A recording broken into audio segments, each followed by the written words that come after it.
Hello guys, പുതിയൊരു വീഡിയോയിലേക്ക് സ്വാഗതം. ഞങ്ങളിന്ന് ചെറിയൊരു ഷോപ്പിങ്ങിന് പോകാണ് കേട്ടോ. വേറെ അങ്ങോട്ടും അല്ല, ബാലരാമപുരത്തോട്ടാണ് കേട്ടോ പോകുന്നത്. വിഷു ഒക്കെ വരയില്ലേ, അപ്പോൾ ഞങ്ങളൊരു ഫോട്ടോഷൂട്ട് പ്ലാൻ ചെയ്യുന്നുണ്ട്. അതിന് വേണ്ടിയിട്ടാണ് കേട്ടോ ഈ ഒരു ഡ്രസ്സ് എടുക്കുന്നത്.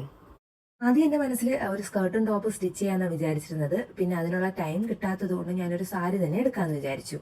അപ്പോൾ ആ എടുക്കുന്ന സാരിയിൽ എന്തെങ്കിലും ക്രിയേറ്റീവായിട്ട് ചെയ്യണമെന്നുണ്ട് കേട്ടോ.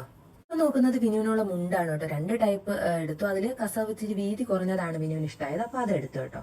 അപ്പോൾ ഞാൻ ഡ്രസ്സൊക്കെ എടുത്തിട്ട് അവിടെ നിന്ന് ഇറങ്ങി. ഞാൻ വാങ്ങിച്ച സാരി ഏതാണെന്ന് വീട്ടിൽ പോയിട്ട് കാണിച്ചു തരാം കേട്ടോ. അപ്പോൾ ഇതാണ് കേട്ടോ ഞാൻ എടുത്ത സാരി. സിമ്പിൾ ആയിട്ടുള്ള കസവുള്ള സാരിയാണ്, വേറെ ഡിസൈൻസ് ഒന്നും വരുന്നില്ല. അപ്പോൾ ഞാൻ ഈ ഒരു സാരിയിൽ സിമ്പിൾ ആയിട്ടുള്ള ഡിസൈനാണ് കേട്ടോ ചെയ്യാൻ പോകുന്നത്. ഈ ഒരു ഡിസൈൻ കാണുമ്പോൾ നിങ്ങൾക്ക് നല്ല പരിചിതമായിരിക്കും, കാരണം കഴിഞ്ഞ വർഷം ഈ ഒരു ഡിസൈൻ ഭയങ്കര ട്രെൻഡിങ്ങിലാണ് നിന്നത്. അപ്പോൾ കോമ്പോസിൽ പെൻസിലൊക്കെ സെറ്റ് ചെയ്ത് ഞാൻ വരയ്ക്കാൻ വേണ്ടിയിട്ടിരുന്നു.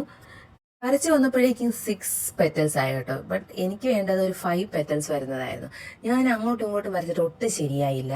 പിന്നെ ഞാൻ വിനുവിനോട് ചോദിച്ചു, വിനു എനിക്ക് എങ്ങനെയെങ്കിലും വരച്ച് തരാമോ എന്ന്. എല്ലാ പെറ്റൽസും ഒരേ മെഷർമെൻറ്റിലായിരിക്കണമല്ലോ. അങ്ങനെ വിനു ട്രൈ ചെയ്യാമെന്ന് പറഞ്ഞിട്ട് എൻ്റെ നിന്ന് പെൻസിലും കോമ്പസും ഒക്കെ വാങ്ങിച്ചു, സർക്കിളൊക്കെ വരച്ചു. അങ്ങനെ വിനു ഒരേ മെഷർമെൻറ്റിൽ എല്ലാ പെറ്റൽസും എനിക്ക് വരച്ച് തന്നു കേട്ടോ. ഞാൻ ഒട്ടും പ്രതീക്ഷിച്ചില്ല വിനു ഇത്രയും നന്നായിട്ട് വരച്ച് തരുമെന്ന്. അപ്പോൾ thank you Vinu, thank you so much. ഞാൻ വരയ്ക്കാൻ വേണ്ടി ഇരുന്നപ്പോഴേക്ക് ഇക്കൂൻ എൻ്റെ മടിയിലിരുന്നത് എന്താണെന്നൊക്കെ കാണണം. അപ്പോൾ ഞാൻ പറഞ്ഞു, വേണ്ട നീ അപ്പം എടുത്ത് പോയിരിക്കുമെന്ന് പറഞ്ഞിട്ട് കേൾക്കാതെ എൻ്റെ മടിയിൽ കയറിയിരുന്നു. കുറച്ച് നേരം മിണ്ടാതിരിക്കുക, അത് കഴിഞ്ഞാൽ ഈ സാധനങ്ങളൊക്കെ അവൻ വേണമെന്ന് പറഞ്ഞിട്ട് അവൻ വാങ്ങും കേട്ടോ. അപ്പോൾ ഞാൻ ഈ ഒരു പെറ്റൽസ് വരയ്ക്കാൻ വേണ്ടിയിട്ട് ഗോൾഡൻ ഫാബ്രിക്കും റെഡ് ഫാബ്രിക്കും കൂടെയാണ് കേട്ടോ യൂസ് ചെയ്തത്.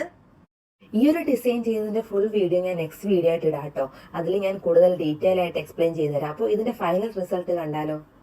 ഞാൻ ഒട്ടും പ്രതീക്ഷിച്ചില്ല കേട്ടോ ഈ ഒരു സാരി ഇത്രയും മനോഹരമാക്കി എടുക്കാൻ പറ്റുമെന്ന്. വെറും 350 രൂപയ്ക്കാണ് കേട്ടോ ഈ ഒരു സാരി ഞാൻ മേടിച്ചത്. ഫോട്ടോസൊക്കെ കാണാൻ നല്ല ഭംഗിയുണ്ടായിരുന്നു കേട്ടോ ഈ ഒരു സാരിയിൽ. അപ്പോൾ ഈ ഒരു വീഡിയോ ഇഷ്ടപ്പെട്ടെങ്കിൽ ലൈക്ക് ചെയ്യാനും ഷെയർ ചെയ്യാനും സബ്സ്ക്രൈബ് ചെയ്യാനും മറക്കല്ലേ.